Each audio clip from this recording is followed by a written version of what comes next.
Harlem never slept. It only pretended to. In the early 1970s, the streets pulsed with a quiet tension that most outsiders mistook for chaos. But men like Frank Lucas understood it was order, his order. On this particular night, the rain slicked the sidewalks outside a small soul food restaurant on 125th Street, a place known more for its oxtails than its secrets. Inside, Frank sat alone at a corner table, eating slowly, deliberately, as if time itself worked for him. Before the story goes any further, let me say this. We have a dream of reaching 1,000 subscribers by the end of the month. Subscribe, leave your like, and be part of this dream. Frank Lucas would have appreciated that kind of ambition. In Harlem, dreams weren't optional. They were survival. The restaurant door opened, and the room changed temperature. Conversations lowered, forks paused midair. Everyone recognized the men who walked in, even if they pretended not to. They weren't cops. They weren't civilians. They were sent. One of them reached instinctively toward his waistband when he saw Frank, but another stopped him with a subtle shake of the head. "Let him finish his meal," the man whispered. That sentence, casual and cruel, carried more power than a drawn gun. Frank didn't look up. He kept chewing, wiping his mouth with a napkin like a king at dinner, fully aware that death was standing 10 feet away and waiting on his permission. Frank Lucas had learned patience under Bumpy Johnson, the undisputed king of Harlem before the streets went quiet at his funeral in 1968. Bumpy had taught him that fear was loud, but control was silent. As Frank cut another piece of meat, his mind drifted, not to panic but to strategy. He remembered Vietnam, remembered how he'd flown heroin into America, hidden in the coffins of fallen soldiers. A rumor whispered, so often it became legend. Whether every detail was true didn't matter. What mattered was that people believed it. Reputation, Frank knew, killed faster than bullets. The men waited. Sweat formed at one man's temple. This wasn't how hits were supposed to go. There was no shouting, no sudden movement, no violence yet. Just a man eating. When Frank finally placed his fork down, he looked up for the first time. His eyes met theirs, calm, unreadable. He stood slowly, adjusted his coat, and smiled. Not a friendly smile, but one filled with certainty. Whatever they thought was about to happen, they were wrong. Because in Harlem, when Frank Lucas finished his meal, everything changed. Frank didn't raise his voice. He didn't need to. He stepped away from the table like he was leaving a business meeting, not walking into a storm. The man who'd said, "Let him finish his meal," stood at the center of the group, tall, clean-cut, the type who tried to look legitimate even while doing illegitimate things. His name on the street was Leon Lenny Marshall, and he'd been seen in rooms where old-school Harlem money mixed with a new appetite for cocaine. Lenny smiled like this was already decided. "You got a lot of respect," he said. "That's why we're giving you this moment." Frank glanced at the door, then back at Lenny. "A moment?" Frank asked like the word amused him. "You're confusing mercy with permission." The restaurant owner, an older black man who'd survived long enough to know when to vanish, disappeared behind the counter. A few customers slipped out the back. No one wanted to be a witness in Harlem. Frank reached into his pocket slowly, and every hand near a waistband tightened. But he didn't pull a weapon. He pulled a small roll of bills, placed it on the table, and nodded toward the waitress with a softness that didn't match the room. "For the food," he said. Then his eyes returned to Lenny. "Now tell me who sent you." Lenny laughed once, sharp. "You already know." Frank's jaw tightened, not from anger, more like confirmation. Frank Lucas had enemies, but enemies weren't always personal. Sometimes they were business, sometimes they were politics, and sometimes they were white men in suits who never touched a gun, but could still kill you through paperwork and pressure. Frank had lived long enough to understand the game was shifting. He'd beaten the Italians at their own distribution methods, built connections that reached from the streets of Harlem to the docks, and expanded in a way that made older crews nervous. Men like Richie Roberts, an honest cop in a department drowning in corruption, were beginning to appear on the radar. Frank didn't fear Roberts, but he respected him. Honest men were unpredictable. Lenny, though, Lenny was predictable, greedy, ambitious, and sponsored. Frank took one slow step forward, close enough that Lenny could smell the pepper and smoke on his breath. "You brought 5 men," Frank said. That means you're afraid to do it alone. Lenny's smile twitched. We're being smart, he replied. Frank nodded once. Smart is what you do when you don't know who else is in the room. Lenny's eyes narrowed. What are you talking about? Frank's gaze flicked to the far corner. Dark, quiet, where a man sat with a newspaper raised too high, unmoving. It wasn't the way he held it. It was the way he didn't react to anything. Lenny followed Frank's eyes and hesitated. In that hesitation, the air cracked. The man in the corner lowered the newspaper and revealed a face that Harlem recognized from headlines and courtroom whispers. Detective Frank Serpico. Not in uniform, not making a speech, just present like a warning. His reputation had traveled even after he'd been shot and pushed out of the NYPD's rotten core. Serpico didn't look at Frank like a friend or an enemy. He looked at him like a man measuring the truth in a room full of lies. Lenny's crew shifted, confused. Why was he here? Why tonight? Frank didn't answer any of it. He simply smiled again, colder this time. Now, Frank said softly, tell me who sent you, before you force me to stop being polite. No one moved. Not immediately. In Harlem, hesitation could be fatal, but it could also be revealing. Lenny's eyes darted from Frank Lucas to Frank Serpico, then back to his own men, as if silently counting how many mistakes had already been made. Serpico didn't reach for a badge. He didn't need to. His presence alone rewrote the situation. A dirty cop would have stormed in with noise and authority. An honest one sat quietly and watched powerful men expose themselves. Frank Lucas understood that better than anyone. You see, Frank said calmly, this is why I eat slow. Gives the world time to show its cards. Lenny finally exhaled. This wasn't supposed to be public, he muttered. Frank tilted his head. Nothing ever is, he replied. Until it is. Lenny's men shifted again, one of them stepping half a pace back toward the door. Frank noticed everything, the weight distribution, the nervous hands, the eyes that avoided contact. He learned that in Vietnam, where a second of misreading a room meant you never read another. You walk out now, Frank continued, and you forget this night. Or you stay, and you answer one question. Lenny swallowed. And if I don't? Frank's smile vanished. Then you won't need to remember anything. Serpico finally spoke, his voice low and dry, like sandpaper against steel.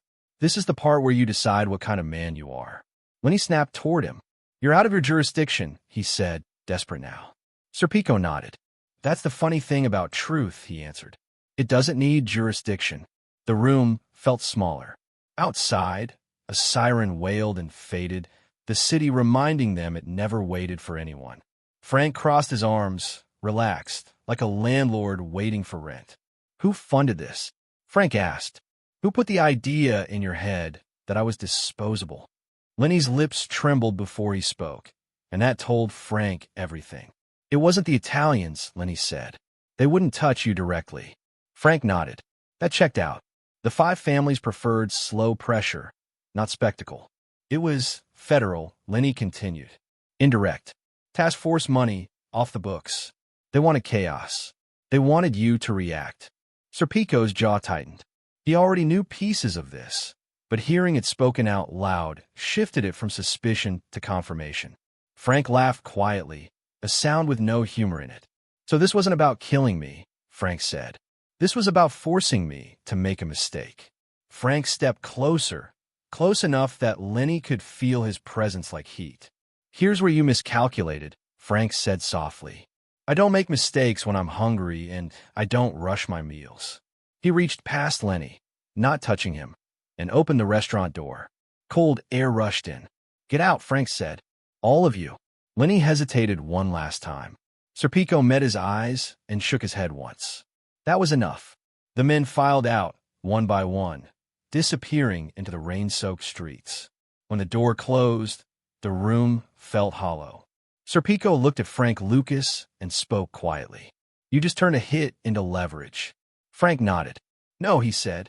I turned dinner into a declaration. The rain had slowed to a mist by the time Frank Lucas stepped back onto the sidewalk. Harlem breathed again, unaware that a quiet war had just shifted direction. Serpico followed him outside, keeping a careful distance, like two men who understood they weren't allies but weren't enemies either. "You know they won't stop," Serpico said. Frank adjusted his coat and looked up at the streetlights reflecting off wet pavement. "I'd be disappointed if they did," he replied. Stopping meant weakness. Pressure meant relevance. And relevance, in Frank's world, was currency. They walked half a block in silence before Serpico spoke again. "You're getting too big," he said. Frank smirked. "I already got big," he answered. "Now I'm just visible." That was the problem. Frank had broken an unspoken rule. He wasn't supposed to outshine the system that tolerated him. His operation, built on precision and discipline, embarrassed men who wore suits and badges. Unlike others, Frank didn't need protection from dirty cops. He paid them less than they could steal. That made him dangerous. Serpico knew it. The department knew it. And somewhere downtown, men were recalculating their approach. Across the city, in a quiet office that smelled of old paper and stronger coffee, a different conversation was happening. Names were spoken carefully. Frank Lucas, Harlem, Vietnam connections. The word indictment floated in the air like smoke. But indictments required mistakes, witnesses, pressure. The restaurant incident had been designed to create exactly that, and it had failed. Worse, it had exposed how much unofficial coordination existed between criminals and law enforcement. A line had been crossed, and now it couldn't be uncrossed. Someone slammed a folder shut. "If we can't provoke him," a voice said, "we watch him." And watching Frank Lucas was a full-time job. Frank felt the shift before anyone told him. That night, as he sat alone in his apartment, he didn't sleep. He reviewed every route, every name, every weakness in his organization. He thought of Bumpy Johnson again, how Bumpy had survived not by being the loudest, but by knowing when the air changed. Frank realized something unsettling. The attempt on his life hadn't been about eliminating him. It had been about documenting him, recording reactions, triggering a pattern. They wanted him emotional, violent, exposed. He smiled to himself in the dark. They'd underestimated the man who waited to finish his meal. By morning, Frank had already adjusted his strategy. No sudden moves, no public displays, just quiet tightening. He reduced meetings, rerouted supply lines, and let a few small operations fall, on purpose. In the streets, rumors began to circulate that Frank Lucas was losing his edge, that he was slipping, that someone had finally scared him. Frank welcomed those whispers. Fear was useful, but misdirection was lethal. As the sun rose over Harlem, one truth became clear to those paying attention. The night they let Frank Lucas finish his meal wasn't the end of the story. It was the moment he stopped reacting and started planning something far bigger. Frank Lucas understood something most men never did. Power didn't announce itself when it arrived. It whispered when it was already everywhere. In the days following the restaurant incident, Harlem looked unchanged on the surface. Same corners, same stoops, same music drifting from open windows. But underneath, the current had shifted. Frank's name was being spoken more carefully now, often followed by silence. He let the rumors grow unchecked. That he was retreating, that pressure had finally reached him. Men who underestimated Frank tended to do so only once. This time, he needed them comfortable enough to make mistakes. Behind closed doors, Frank made one move that mattered more than any show of force. He cut people off. No explanations. No warnings. Entire crews woke up one morning to find their phones unanswered, their supply dry, their protection gone. It wasn't punishment, it was pruning. Frank remembered something Bumpy Johnson used to say, "You don't kill the tree to stop bad fruit. You cut the branch." Those who remained close to Frank were men who understood silence, patience, and loyalty without reassurance. The rest were liabilities waiting to be exploited by law enforcement or rivals. Meanwhile, the attention downtown intensified. Surveillance units were reassigned. Files thickened. A task force quietly began to take shape, pulling in agents who believed Frank Lucas was not just another drug dealer, but a symbol, proof that the system could be outplayed. Richie Roberts' name surfaced more frequently in internal discussions, his reputation as an incorruptible outsider making him both respected and resented. Frank had heard of Roberts long before he ever met him. Honest men always stood out in dishonest environments. They were harder to predict and harder to buy. One afternoon, Frank received a message that wasn't supposed to reach him. It came through a channel long considered dead, passed from a man who claimed he was doing a favor for the universe, not for money. The message was simple. They want you angry. They want you loud. Frank read it twice, then burned the paper. That confirmed what he already knew. The failed intimidation at the restaurant hadn't embarrassed his enemies. It had forced them to adapt. An adaptation, in Frank's world, was where mistakes multiplied. That night, Frank sat at his dining table alone, a plate of food untouched in front of him. He stared at it for a long time before pushing it away. Somewhere in the city, plans were being made around his downfall. Somewhere else, men were betting on how long he'd last. Frank leaned back in his chair, calm, calculating. "You waited for me to finish once," he said quietly to the empty room. "Next time, you won't get the courtesy." Harlem slept again, unaware that the man they thought was shrinking was actually positioning himself for the most dangerous phase of power, when patience ends. By the time the city realized Frank Lucas wasn't retreating, it was already too late to stop what he'd set in motion. The first sign came quietly, too quietly. A mid-level distributor in Queens was picked up on a minor charge and released the same day. No headlines, no noise. But when he returned home, his apartment had been stripped bare. Not robbed, cleansed. Every document, every phone number, every trace of his connection to Frank Lucas was gone. The message wasn't subtle to those who knew how to read it. Frank was no longer defending his empire. He was erasing weak points before someone else could use them. Across the river, a federal meeting ended in frustration. Surveillance footage showed little more than empty cars and men who never spoke on the phone. Informants dried up. Payments stopped. Fear spread through the ranks of those who'd once felt untouchable. Richie Roberts noticed the pattern immediately. It reminded him less of a criminal organization and more of a military withdrawal. Orderly, disciplined, intentional. "He's simplifying," Roberts said during a closed-door briefing, "which means whatever comes next is going to be cleaner and harder to prove." The room went silent. Clean operations didn't leave leverage. Frank himself remained invisible. No public appearances. No meetings in familiar spots. When he did move, it was brief and unremarkable. That was intentional. He remembered Vietnam vividly, the way sudden silence often preceded the worst moments. His men were instructed to observe, not engage. No confrontations. No retaliation. Violence, Frank believed, was most effective when it was rare. Let the city wonder. Let his enemies argue among themselves about whether he was still dangerous. Confusion created openings. The opening came sooner than expected. A message reached Frank through an intermediary who didn't know who he worked for, only that the request came from people with influence. They wanted conversation. Neutral ground. No weapons. Frank laughed when he heard it. Men who wanted him dead days earlier now wanted dialogue. That told him everything. They weren't confident anymore. They were afraid of what he wasn't doing. Frank agreed, but on his terms. The location was a private dining room in Midtown, away from Harlem, away from familiar power structures. And once again, there would be food.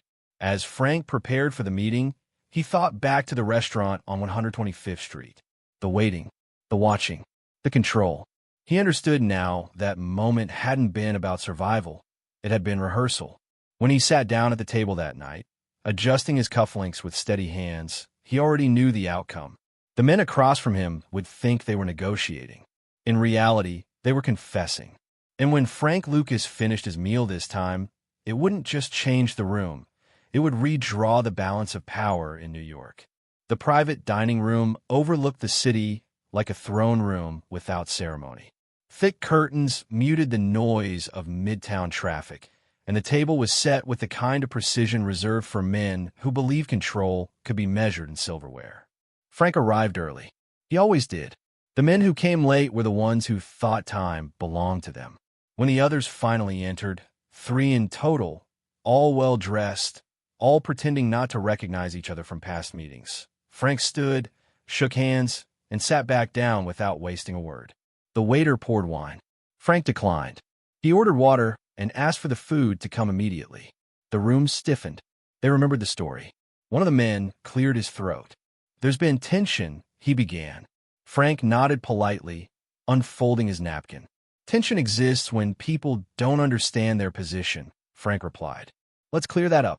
As the plates arrived, Frank ate slowly, deliberately, exactly as he had in Harlem. Every bite stretched the silence. The men shifted in their seats, unsure whether they were being negotiated with or measured. Frank listened without reacting as they spoke of cooperation, of boundaries, of shared interests. What they didn't realize was that each sentence revealed fear. Fear of exposure, fear of instability, fear that Frank Lucas was no longer playing the role they'd assigned him. Outside the room, law enforcement waited. Not in uniforms, not officially. Men like Richie Roberts had learned patience from watching men like Frank. They weren't expecting an arrest. They were expecting confirmation. And confirmation was exactly what they were getting. Inside, Frank leaned back, wiped his mouth, and finally spoke with weight behind every word. "You try to provoke me," he said. "You failed. Now you're here because you don't know what I'll do next." One man protested weakly. "We just wanted balance." Frank smiled. Balance is what people ask for when they're losing. Frank stood, buttoned his jacket, and let the moment hang. "This is how it's going to be," he said calmly. "You stop testing me. You stop circling my name. You let the rumors die. In return, I don't remind the world how much you've already confessed tonight." The room went still. No threats were spoken. None were needed. Frank Lucas had mastered the art of ending conversations without violence. He nodded once, turned, and walked out, leaving behind men who understood, too late, that the most dangerous thing Frank ever did was let people talk while he listened. As Frank exited into the night, he felt it. The shift, final and irreversible. The city would move differently now. Law enforcement would tighten its focus. Allies would grow cautious. Enemies would disappear or become polite. This was the cost of control. When Frank Lucas finished his meal that night, the story of his rise quietly crossed into its final phase. Not collapse, not triumph, but inevitability. One chapter remained, because power, once fully revealed, never fades quietly. The city didn't explode after that night. It tightened. That was how Richie Roberts knew the end had begun. When men stopped talking, when informants suddenly found religion or left town, when the streets grew quieter instead of louder, that meant pressure was being applied from both sides. Frank Lucas had won the moment, but moments never defeated systems. They only exposed them. And once exposed, systems responded with patience of their own. Federal indictments don't rush. They wait, just like Frank had. Frank felt it too. Not fear, wait. Every move now carried consequence. He could sense eyes where there used to be shadows. He didn't panic. Panic was for men who hadn't prepared for success. Frank had always known there would be a price for beating the game so publicly.